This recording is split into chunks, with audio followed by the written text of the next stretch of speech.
Hey everyone, this is Rocky from WeLearnChess.com, and this video will add to the series that I kind of started when I began the blog, which is Black's response to White's fried liver attack. And actually these lines can get really complicated, so it's good to look at it if you play the two knights defense as Black. And I got this variation in a game yesterday, a live blitz game. It was a 10-0 game on chess.com, and my opponent fell into part of it is a little motif that we'll look at, and part of it is just shows the power of this counterattacking line by Black. Okay, so let's take a look here. Obviously, my opponent had the white pieces and played the Italian game, and I played the two knights defense, and he went for the so-called fried liver attack. I think it's kind of a funny name to still call it an attack, because if Black plays the Polaria defense, it's basically Black that's attacking in all lines. So you can try the Traxler variation, which is bishop c5, but I feel like that's based on a couple tricks that if White responds to properly, Black just ends up in a clearly worse position. And some people would argue that the Polaria defense, which I play here with this pawn sacrifice, is also, maybe some people might argue that Black's worse here. But in a lot of variations, Black actually has an advantage right out of the opening.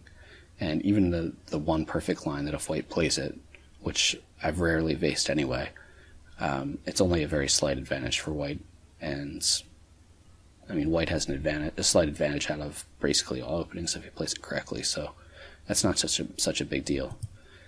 But okay, we get these moves here, and then White has some different bishop retreats, which I've mentioned in previous videos. There's also that queen f3 video line that we've covered in a couple videos. The best move according to the computer is this really unnatural looking bishop d3, and I haven't looked at this in too much detail, but I can say that there is one small drawback to this, and that's that you can immediately play for some activity with knight g4. The point is that a lot of times White is able to strike out quickly with d4, which hits this pawn in the center and also opens up the bishop to protect this knight.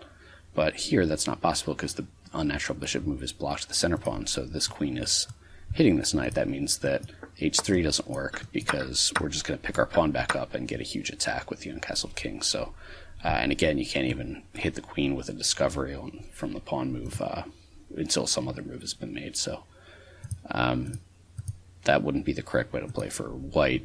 Better would be to retreat this knight here, but then you can go for more activity with f5, which hits the knight.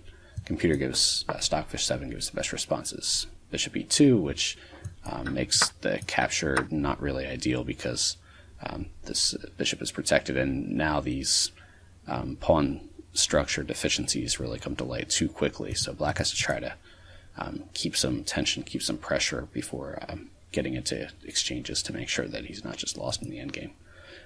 So on bishop e2, then the computer recommends h5, which is just continuing with an all-out assault on the king. And this is a very difficult position to play. I don't think I've ever had this over the board. I should say online, because I don't really play over the board. I haven't actually had this position yet, so it looks like it basically one imprecise move by Black, and your attack can fizzle out, your initiative can fizzle out, and then you're just lost. But then again, imprecise moves by White can lead to devastating attacks. So it would be fun to play this position for sure, and so I'll have to post a game in the future if I get one. There's of course a lot of other lines that can happen here in that position. Okay, there's other bishop retreats, and I won't look at them in detail. Really common ones, bishop b2. Save that for another video. But my opponent played bishop back to a4, and this is actually the worst retreat for the bishop, because after you kick this knight twice, if the knight moves forward, he runs immediately into this fork. And also remember, you're threatening to bring this bishop out and look at f2 as well, although White would be able to castle. But here, there's not really much that White can do. I mean, he can grab another pawn, basically, but the knight is still trapped. He can grab another pawn, but even after that, I mean, it looks crazy because White's queen's out is completely devastated. But he's got all these open lines for the two bishops, the queen, if this pawn comes off the board, then there's going to be yet another open file for the rooks. So the rooks obviously can't be on all these files at once. But between the rook and the queens, and probably the e-file is going to be at least semi-open, black's going to be first to get a lot of influence on these squares. And if you can get that much influence on the board, even if, the majority of this is covered, then it's going to be a lot of pressure on white. It's going to be really tough for white to avoid material loss. So you're not just going to be down those couple pawns. You're going to be getting some material back at least, and you might even have checkmating attacks. So moving forward is not a great idea. Now there is one other move here that, this actually probably is the best move in this case if you're going to put the knight back here. This pins the pawn to the king, obviously, so the capture can't happen right now. But as black, you can just develop, and this pawn can't be captured by the queen because it's protected by the knight. So if something like castles and castles, now this knight does have to move, and let's just say it goes maybe here, something like maybe queen b6 hitting the knight. This isn't going to be easy for white to play, and the computer actually gives black a slight advantage here. The thing is, this e4 pawn is actually going to be hard to round up, and it really cramps white's position. And if he tries to liquidate it, a lot of times he might end up losing a pawn anyway. There's also moves here like, let's say the knight moves back here. You have moves like this to hit the queen. I think actually the computer had given a set of castles just to try to hit this pawn first, but this pawn actually isn't under attack. If he was to take it here, you could just take. This can't be taken here due to the pin.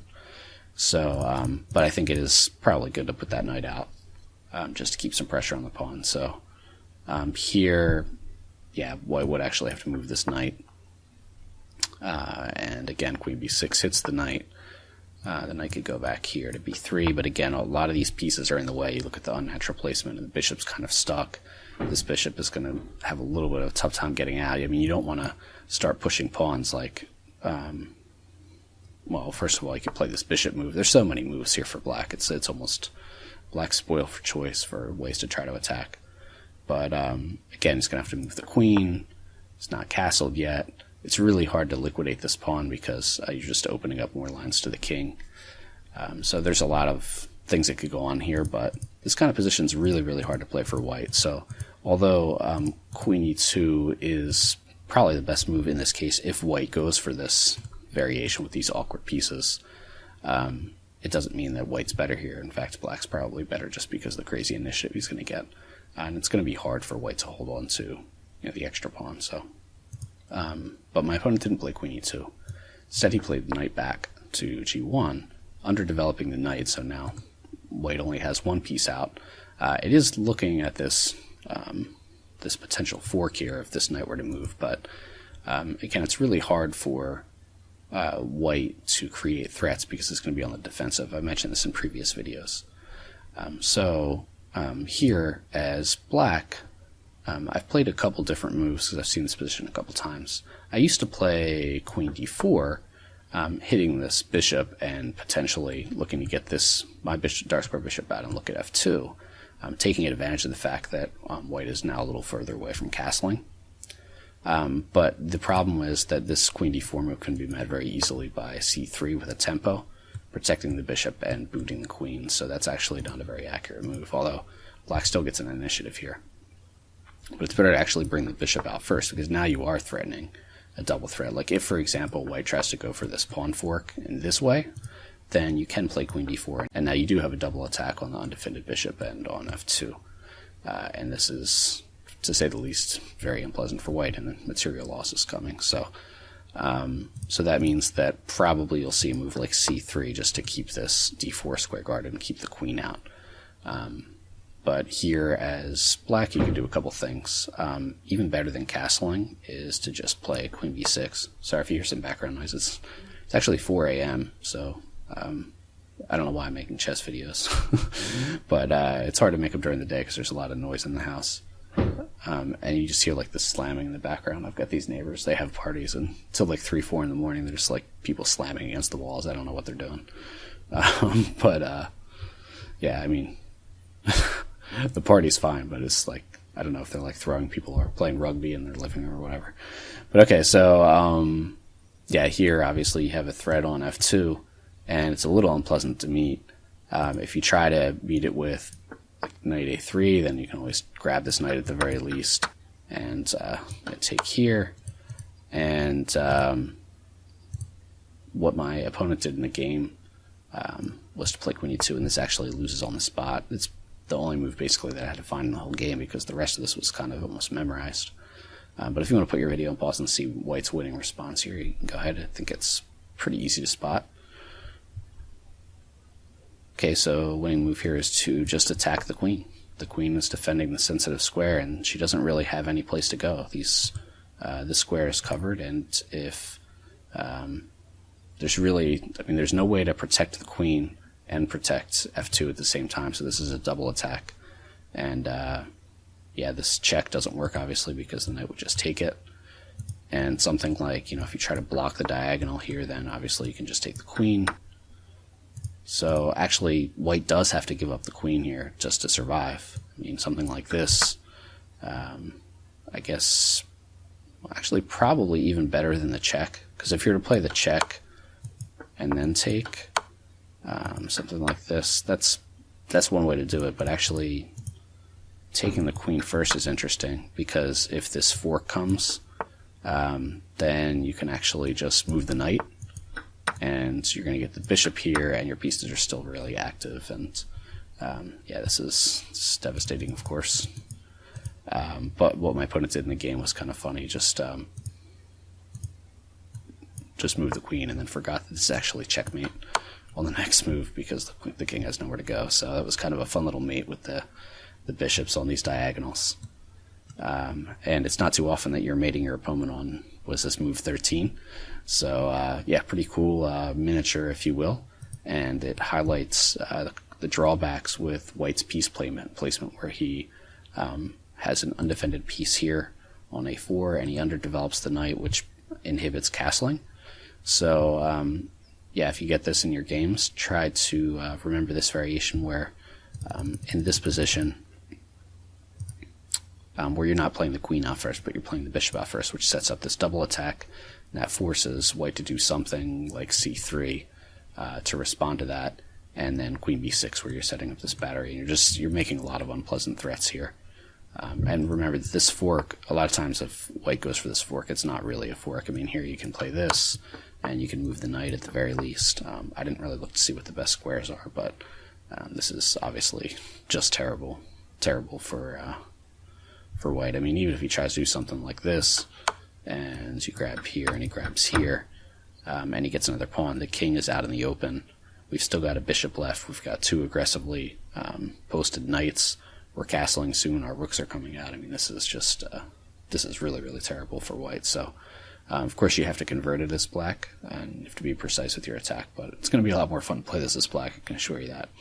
So I hope you enjoyed this video, and will hopefully be more on this fried liver series, crushing the fried liver series, if you will, to come in future videos.